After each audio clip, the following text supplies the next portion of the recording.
le cedería la palabra a Emanuel Hernández con su ponencia titulada El concepto de Divina Trinidad en Hegel. Adelante, muchas gracias.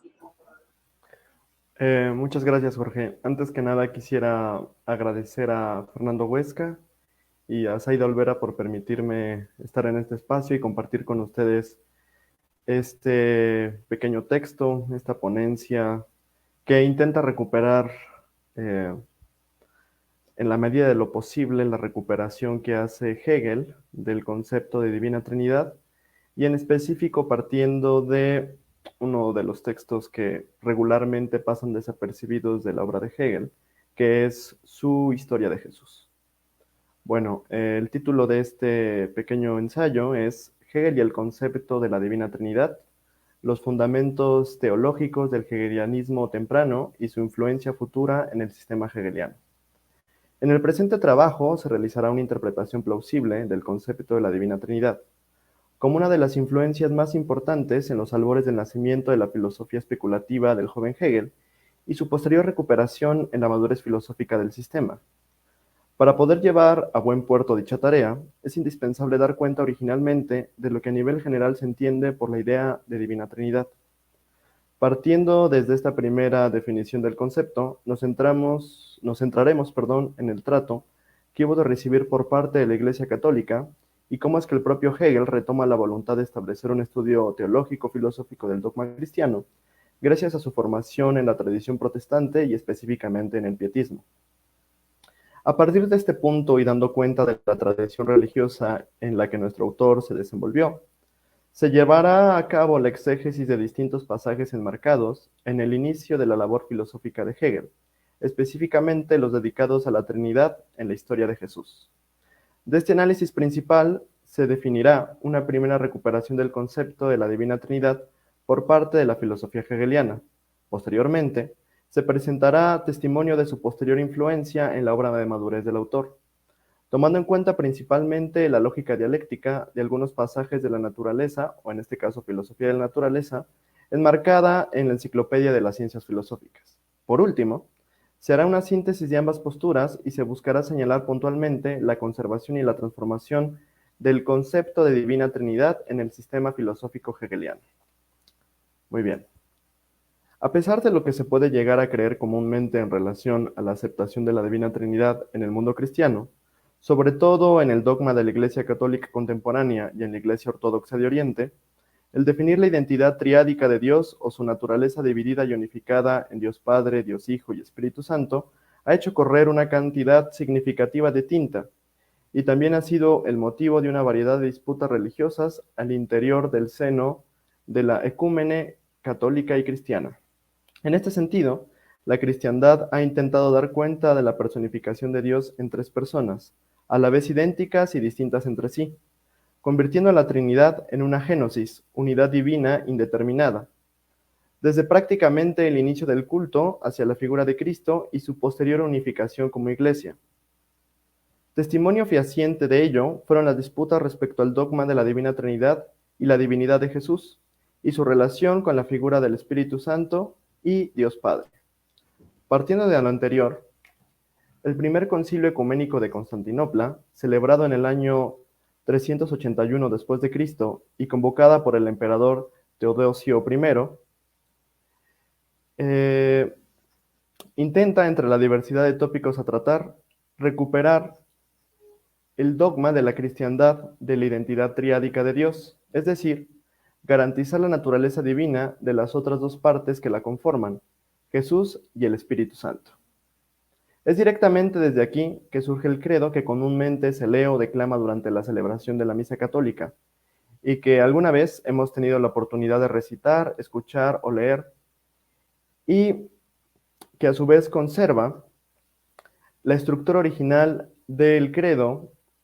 que se desarrolló en el marco del primer concilio de Nicea, celebrado previamente en el año 325 después de Cristo. Dicho credo ya contenía dentro de sí la partición de Dios Padre y Dios Hijo como la diada que conforma la génosis de Dios. No obstante, la aparición del Espíritu Santo como figura idéntica a Dios ponía en entredicho la divinidad de Jesús y en gran medida fue la causante de la reestructuración del dogma de la unidad de Dios y su configuración a modo de Divina Trinidad. A continuación, les leeré un fragmento del Credo de Nicea y se hará alusión a la Divina Trinidad. Creemos en un solo Dios Padre Todopoderoso y en un solo Señor Jesucristo, el Hijo unigénito de Dios, engendrado del Padre antes de todos los siglos, Dios verdadero, de Dios verdadero, engendrado de una sola sustancia con el Padre,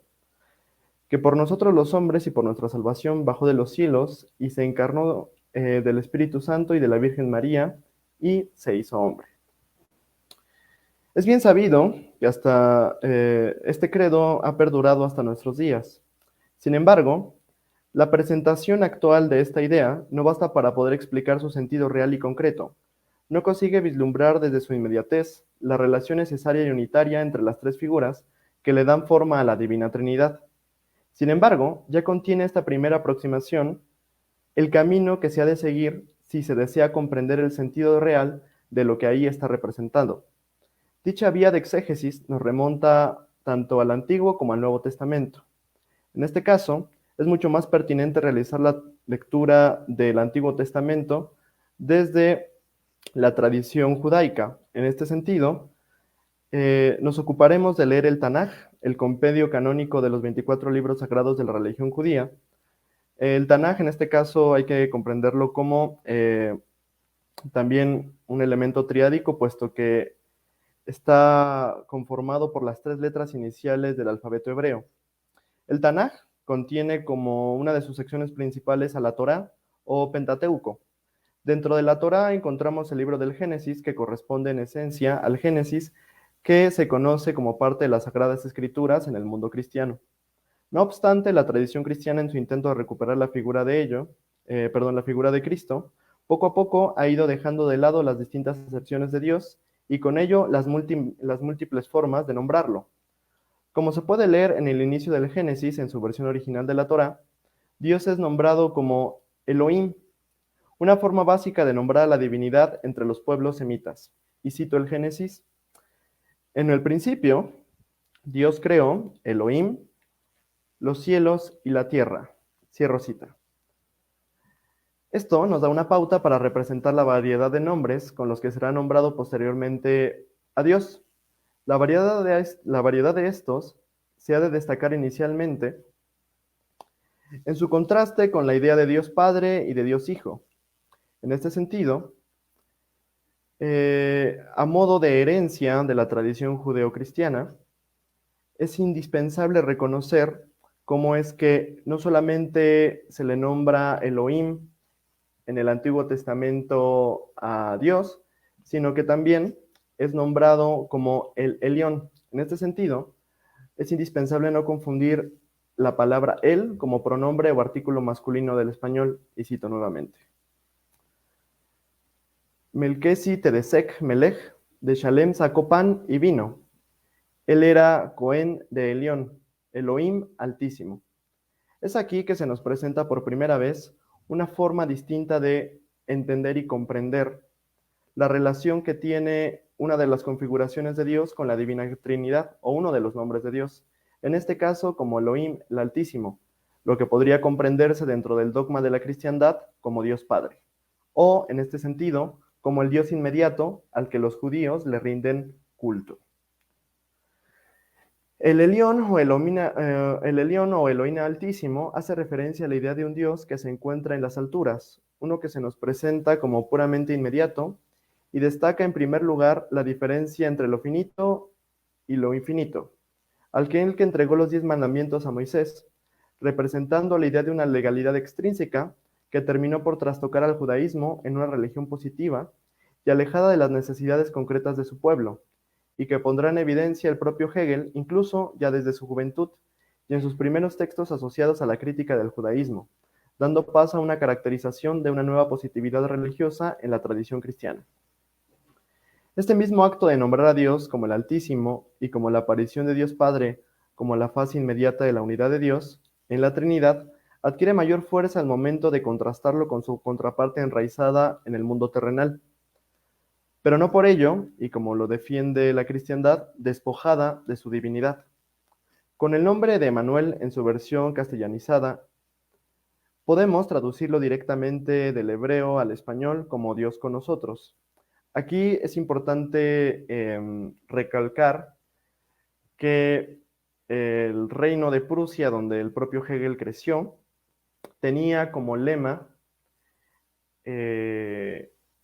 Dios con nosotros, en este caso en alemán Gott mit uns, lo que también da cuenta de el escenario religioso donde Hegel empezó a desarrollar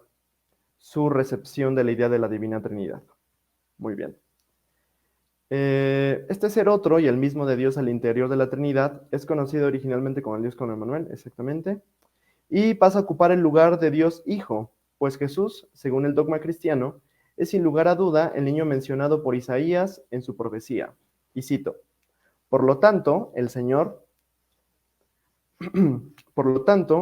mismo les dará a ustedes una señal.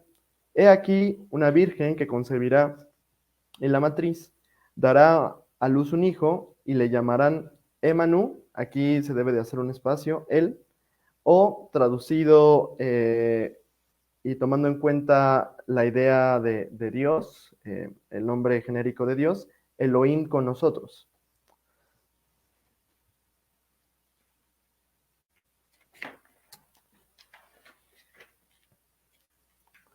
Si con la idea de Dios nombrado como Emmanuel, Dios en la tierra, se ha podido atisbar en la religión cristiana la posibilidad de un Dios que no solamente es pura inmediatez y lejanía en un plano supraterrenal. Bien falta esclarecer cómo es que la Trinidad es capaz de aparecer en tanto que vehículo entre sí misma y su diferencia, que es propiamente la elementalidad diversa de su misma unidad. Es por esta razón elemental que también hemos de presentar finalmente la idea del Espíritu Santo como elemento de la Trinidad en sí misma. Y esto se hace mucho más visible ya en el propio profeta Isaías al anunciar mediante una señal el nacimiento de Cristo. De forma bastante interesante, cuando el profeta Isaías está describiendo la anunciación del nacimiento del Salvador, Dios adquiere una significación como vehículo, como una vía entre los distintos planos, tanto el plano terrenal como el plano de lo divino, lo que demuestra por primera vez en el Antiguo Testamento los atisbos de lo que posteriormente comprenderemos como el Espíritu Santo. El Espíritu Santo, en este sentido, es la expresión del movimiento de Dios Padre como Trinidad hacia su determinación terrenal en el Hijo, y viceversa. Partiendo en el proceso en el que el propio Espíritu Santo sea también de la misma naturaleza del Padre y del Hijo, justificando a la par que el Hijo y el Padre también se hagan uno con la movilidad del Espíritu Santo, y cito. En este caso ya cito el Nuevo Testamento y el Evangelio según San Lucas, capítulo 1, versículo 35. Y respondiendo, el ángel le dijo, el Espíritu Santo vendrá sobre ti, y él, a poder del Altísimo, te cubrirá con su sombra, por lo cual también el santo ser que va a nacer será llamado Hijo de Dios.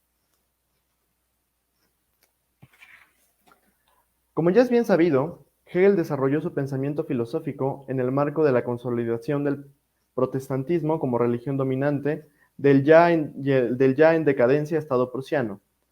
Siendo un ávido lector de Kant y habiendo recibido su educación superior en el Stift de Tübingen, seminario de Tubinga en español, no es de extrañarse, y como lo veremos en este apartado, que haya sido influenciado por una variante del protestantismo que el mismo Kant había retomado, y también hubo de alimentar muchas de las ambiciones filosóficas que nutrieron su labor académica posterior. El pietismo, en este sentido, fue aquel que influyó a Kant y, por consiguiente, a la generación lectora del mismo, y fue fundado por Philipp Jakob Spener, eminente teólogo alsacense y especialmente interesado en el estudio de la mística cristiana. A diferencia de muchos de sus contemporáneos, no se interesó demasiado en la reproducción y enseñanza de los dogmas surgidos de la cada vez ya más arraigada religión positiva de raíces protestantes. En cambio, y en palabras del investigador Alejandro Bañón Pardo, la teología de Spener iba encaminada esencialmente a buscar una transformación en el creyente, a través de la renovación del nuevo nacimiento en Cristo. Lo que deja, si bien, muy bien, a través de la renovación del nuevo nacimiento en Cristo, lo que deja ver cómo es que el protestantismo ha recibido cambios incluso teniendo pocos siglos de haberse concebido como religión de Estado. En este sentido, en un intento directo por establecer una nueva forma de asumir lo que se debería de estudiar en el Antiguo y Nuevo Testamento, Spener nos presenta al pietismo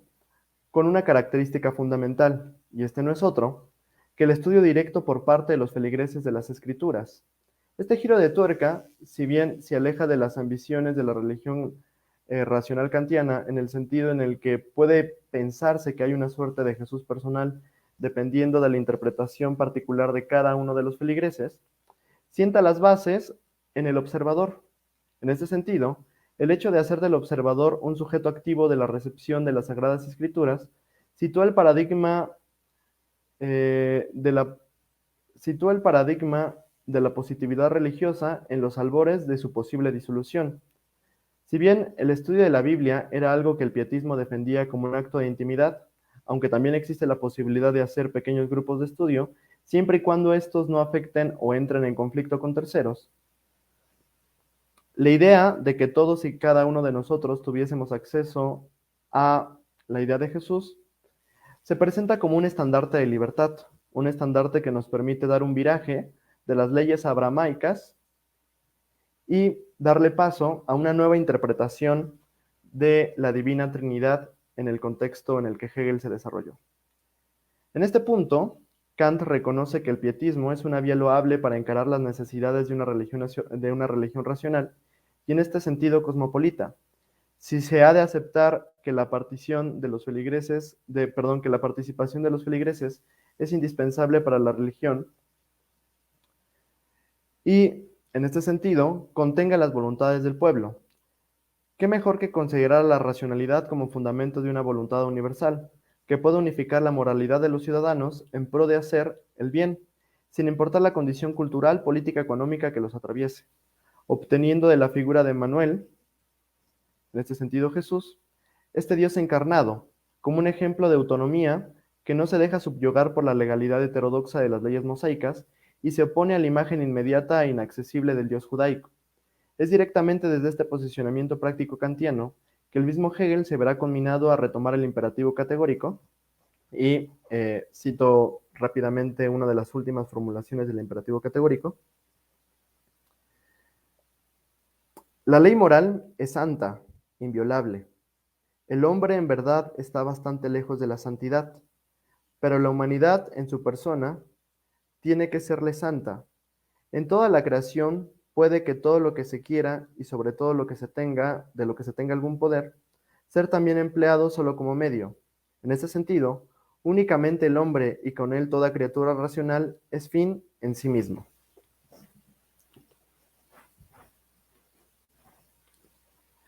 Es directamente, obteniendo la figura de Manuel Jesús, ok, es directamente ese posicionamiento práctico kantiano que el mismo Hegel se verá conminado a retomar el imperativo categórico kantiano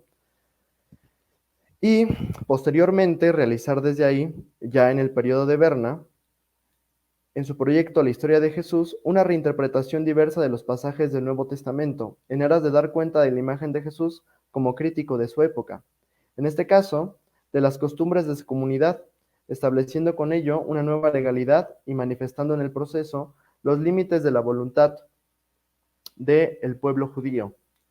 Al margen de esto, Virginia López, en su ensayo La filosofía clásica alemana, en obra de Teólogos encubiertos, el protestantismo en la génesis del idealismo alemán, da cuenta de las aspiraciones filosóficas de los jóvenes amigos seminaristas de Hegel y su interés en los movimientos escatológicos de la época. Nos menciona claramente la adhesión de los jóvenes Hölderlin, Schelling y Hegel al estudio de los misterios de la Divina Trinidad, y cito: con Bengel y Hahn, el tío de Schelling, Nathaniel Köstlin, tutor escolar del filósofo y maestro particular de Hölderlin, Perteneció a este grupo de milenaristas, creencia en la inminente llegada del reino celeste a la tierra, y en ese sentido es Joaquín Fiore quien procedió el adviento de un reino espiritual y de justicia, cuya búsqueda inspiró las revueltas de campesinos de Thomas Muster en la Alemania del siglo XVI. Los jóvenes seminaristas de Tübingen, Hegel, Hölderlin y Schelling, se adherieron a estas convicciones que implicaban una comprensión de la historia a partir del misterio de la Trinidad. Muy bien. Como ya se ha ido mencionando líneas arriba, el periodo de Berna fue el inicio de Hegel en el campo de la docencia y la inauguración de lo que será una labor inalcanzable por seguir desarrollando su pensamiento filosófico hasta la inminente conformación de su sistema, además de caracterizarse por el que tal vez será la fracción de su vida como autor, en donde aún es por momentos indistinguible en relación a la propia filosofía de Kant, siendo la historia de Jesús el cenit de la interpretación de Hegel sobre el imperativo categórico kantiano y su influencia en textos posteriores como la religión dentro de los límites de la razón. No obstante, el sentido renovado con el que se retoma la figura de Jesús, en tanto que un elemento volitivo de la Trinidad, nos ayuda a vislumbrar la movilidad que le concede la cristiandad al Espíritu, pues éste, al posicionarse no solamente como Emmanuel, el León o Espíritu Santo, nos permite conformar a la Trinidad en sí misma y relacionarla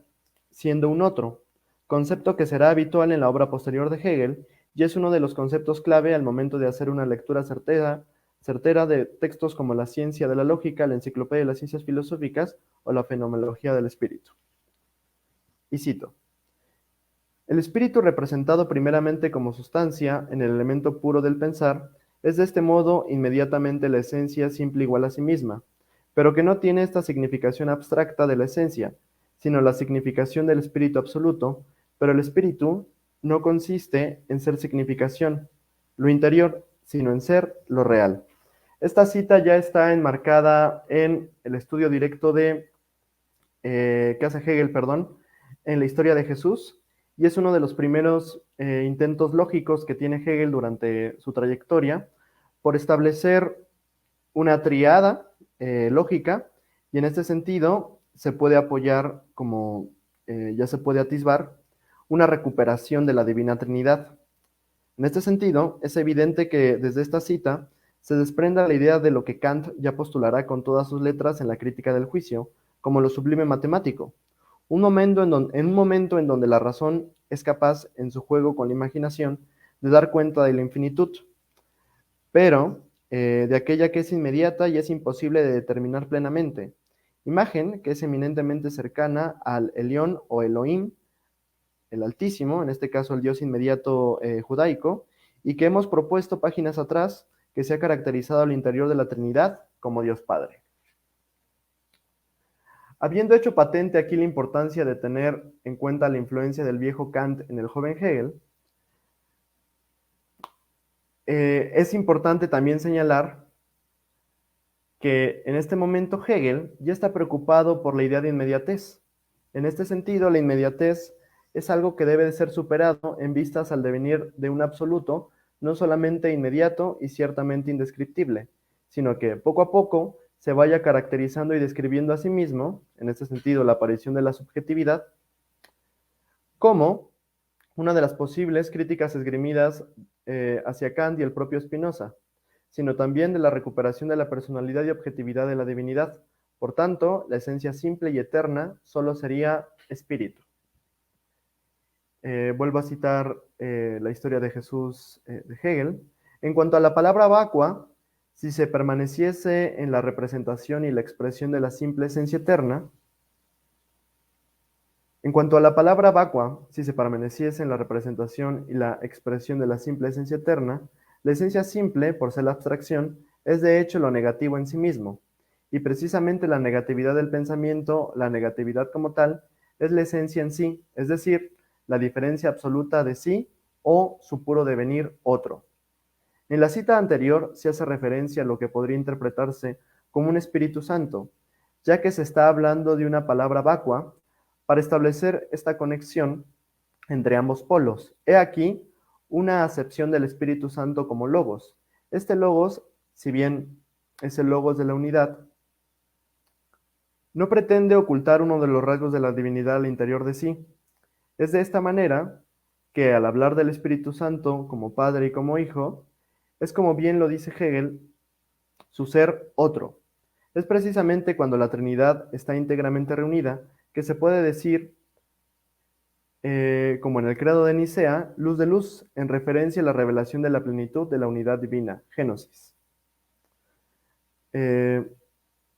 Cito por un último fragmento de la historia de Jesús. Pero por cuanto esta pureza es cabalmente la abstracción o la negatividad, es para sí misma o él mismo el concepto, es por tanto objetiva, y en cuanto que la representación aprende y enuncia cómo acaecer en la necesidad del concepto, es un enunciar de ambos. Se dirá que la esencia eterna se engendra en un otro, pero este ser otro ha retomado también de un modo inmediato así, pues la diferencia es la diferencia en sí, es decir, esta solo es inmediatamente diferente de sí misma y es por tanto la unidad retornada dentro de sí. Como último momento dialéctico y siguiendo al propio Hegel, la esencia parece descansar sobre nosotros, sobre nuestra actividad, siendo un aparente guiño a las condiciones de posibilidad que se conforman gracias a la presencia a priori de la percepción trascendental.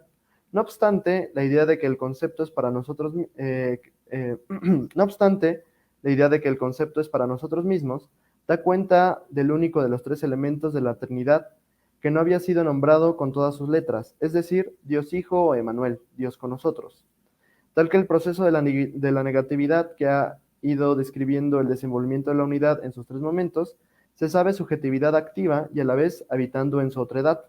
como una unidad objetiva activa, pero es gracias a su devenir lógico que no se limita a un uno u otro de los extremos, sino que se sabe siendo otro cuando es sujeto o es objeto. Un objeto también, sino que se sabe siendo otro cuando es sujeto o es objeto. Un objeto subjetivo o un objeto o un sujeto-objeto de manera inmediata. La figura de Jesús aquí adquiere en este desenvolvimiento la capacidad de demostrar la divinidad activa encarnada en el género humano, pues demuestra que la religión positiva ha sido producto de la falta de reconocimiento del espíritu para poder llegar a conocerse como sujeto y objeto, en donde el sujeto se ha caracterizado por ser uno inmediato y estéril, que se nos aparece como algo indiferenciado, complicando así su devenir siendo otro y su posterior reconciliación con su ser otro. Es por esta razón que prevaleció un velo infranqueable entre la finitud y la infinitud, puesto que la objetividad finita no se sabía en sí misma infinita desde su enajenación subjetivada,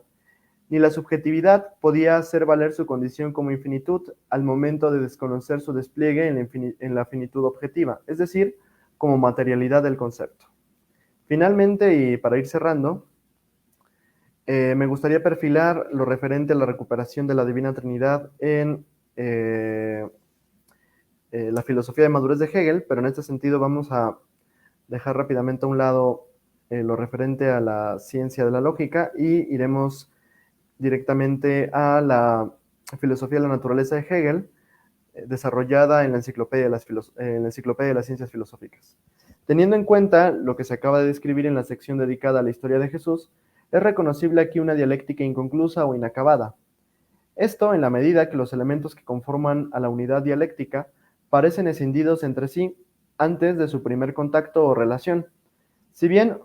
son movimientos lógicos posteriores, la negatividad también jugará un papel fundamental. Hegel tendrá cuidado de demostrar la pertinencia de la relación de los distintos elementos que conforman la materialidad del concepto, incluso desde la inmediatez, haciendo patente la posibilidad de que ésta se desarrolle hasta su devenir en concepto plenamente espiritualizado, dando atisbos y señalando las conclusiones, incluso antes de que éstas sean presentadas con toda claridad, pues se parte de una espiritualidad acabada, mas no agotada,